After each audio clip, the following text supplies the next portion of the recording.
So we are always busy with the outside performance and have no room to have an intimate talk with God. Therefore, we cannot find Him. That is the only secret. And now, if you want to find Him, then I actually have nothing much to teach you except how to be quiet. And at which time to catch God is the best, which is the hour. We can make a rendezvous with Him every day. And then at that exact time, He will appear. And then when we are so acquainted with Him, He appears anywhere, anytime, any hour.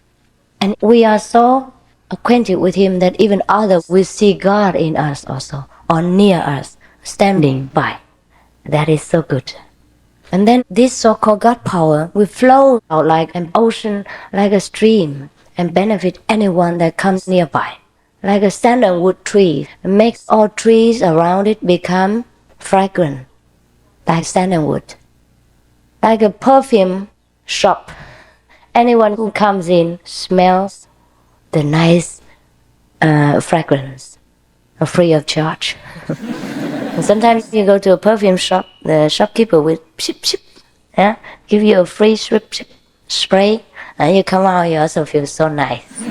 Yeah, it is the same with a self-realized soul. He emits a kind of godly fragrance and a super mundane virtue that everyone would love to be near, and everyone will feel naturally comfortable with. Also the same with the master, so-called master, or Buddha, or Christ. They do not actually save any beings. They do not do any particular gestures or have any intention to catch a soul and bring it back home. No, they themselves are the magnets. They just attract. They cannot help it. Even if they want to stop it, it's too late. Even if they want to stop giving our blessing and happiness and joy to the surrounding people, they cannot do it anymore. It's too late. It is like a fountain. It has to keep running and running. It is like the ocean. It has to keep being full like that. However much rain comes down, the ocean will not become more full. However much the sun shines on it, the ocean will not become less full. It is forever like that. So all of us can become the same like Buddha and Jesus. Now the Buddha say, saving sentient beings, but doesn't save sentient beings. No one is being saved by the Buddha. Although everyone at that time, his disciples say they are saved by him. But he said that he didn't save anyone. That is the meaning of a natural power which flows spontaneously and naturally from a highly self-realized soul, from a master soul, to benefit others, without him having to control doing anything on purpose. And that is what it means by saving sentient beings, but not saving sentient beings. Because if they still have a sense of saving anyone, that means they are not completely liberated from the ego, from the self-centered sense of existence. They are not yet completely liberated from the frame of the human self. So they cannot do this universal work. They cannot contain the limitless, endless, boundless, infinite power of God if they still have a sense of self. Because the sense of self limits everything. And then you cannot contain the limitless if you are limited. And that is the logic of it. So in order to become a co-worker with God, or a master, or the master soul, you must become limitless like that. And in order to become limitless, we have to practice self-losing. So in the Bible it is say, one who sacrifices the self will gain everything. Something like that. I mean, maybe my translation is not correct. One who loses the self will gain everything. One who takes care of the self will lose everything. Is it not so similar? Yes, that is what it means. Lose the self means losing the ego, the sense of limited being, becoming one with the universe. But it is easier said than done. To be so, to be such a limitless and boundless being, one must practice the ever-present power of God. And one must reserve some time daily to contact with this word, with God's word, and with what's God's word, or with the name you cannot name, or with the vibration or the sound stream in the Buddhist terminology. They all spoke of the same thing. If we want to reach the same height as the ancient masters, we have to follow the same path as theirs. That is only simple. So simple is that. It is like everyone who wants to become a doctor, then they have to follow the medical university way of teaching and follow the previous doctors that can teach you, and you become a doctor. So if you want to become like Christ or Buddha, then we have to practice the same method like Christ or Buddha. We have to contact the inner flame, the inner thunderous voice of God. And this way, I can offer you gladly and freely, free of all kinds of bondage, all kinds of conditions, all kinds of financial, physical, mental commitment. Only your devotion is needed. Your devotion to your own practice. Every day you must practice. By your own time, schedule and arrangement, and by your own free will. And that is all that is needed. Now, I think the time is nearly over. I reserve some time for you to ask questions.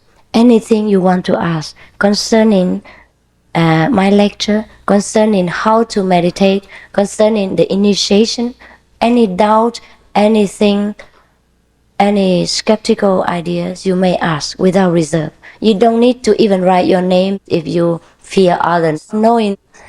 We don't read your name out, just your ideas. Will you please write down on a piece of paper? Or you don't want to write? Because if you ask from over there, I cannot hear clearly. What is stealing? What is what? What is stealing? Steal something from someone. Stealing. That's right. Oh, yes. You don't know? Whatever that is not belonging to us, and we take it without permission or prior asking, that is stealing. Be it a grass or a needle. And even talking too much is stealing. Stealing people's time and energy. You know this kind of stealing very well. Some friend phone you and they talk for hours and you just cannot stop it. And you get exhausted, and out of politeness and compassion, you just listen. Yes. And you don't know what they're talking about because it's so boring. That is also stealing, yes. We should devote time to know God instead of talking about useless topics.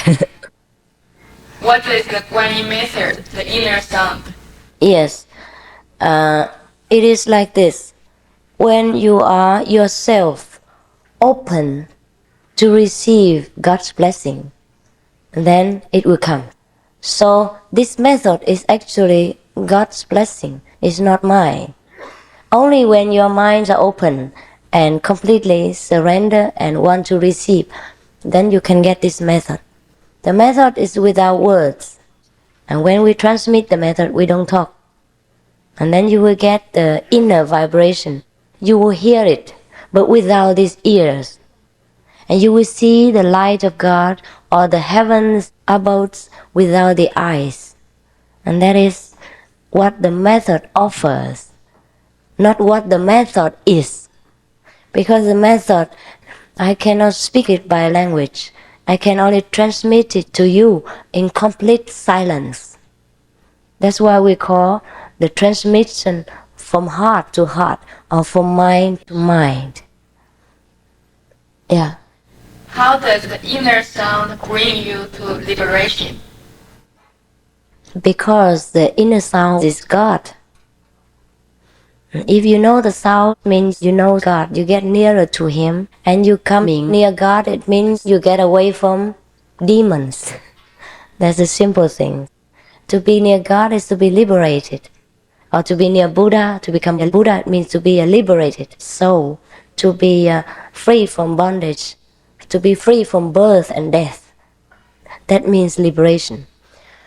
But there is another more concrete way. When you get transmission, you immediately transcend death. And that is what's called liberation. Yesterday, I gave transmission to about 30-something persons. And some of them have experienced the death experience. That's what is called born again. Except thou be born again, thou shalt not enter the kingdom of God. So what is born again? Or I die daily. Like one of the Catholic saints, I die daily. What is it we're dying daily? We are living, and he says he's dying. He says he's dying 100 times daily. That means dying while living. You die, but you don't die. You just transcend the limit of death, and then you live forever.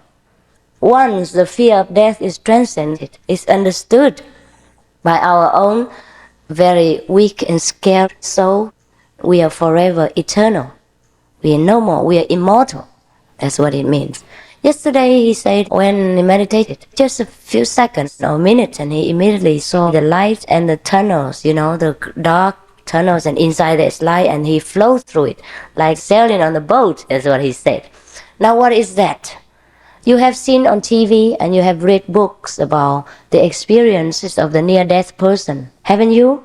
Yes, they have seen this great tunnel, and then they have to flow through it, and then they see the great being of light, and they explain to them that they are dead. But yet their time has not come, and then they have to go back to the earth again. And so some of these persons go home. She says she cried off and on for 2 weeks because she has to leave that wonderful world and come back to this terrible one. Is that not so? Yes, that is the limit between life and death.